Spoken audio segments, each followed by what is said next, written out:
Hello everyone and welcome back to our new video. So you have got your feeds, your mute filters and your AI feeds. But reading every article still takes time, even the good ones. So what if you could ask AI to read them for you?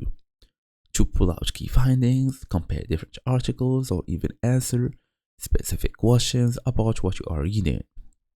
That's exactly what Ask AI does. According to Feedly's documentation, the Ask AI feature lets you analyze articles, generate summaries, and extract specific information using natural language prompts.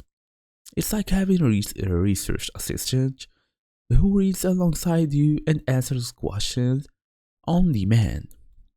You can ask for one paragraph summary, a bullet point list of key takeaways, also a comparison between two articles, or even a customer report on a specific question.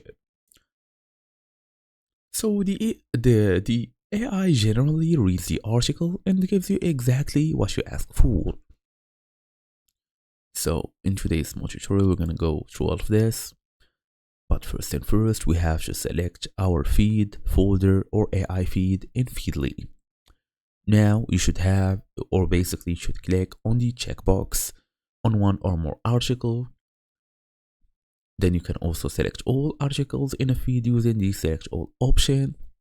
Open Ask AI, look for the AI actions button. Then click to open it. The panel shows how many articles are selected. Then you can easily ask them on what's going on. But remember, it's only for the Pro Plus subscribers. For even the Pro, they don't have that. For us with the free subscription, of course, we won't be able to access it. So that's the whole idea. Thank you all for watching and I'll see you all in the next video.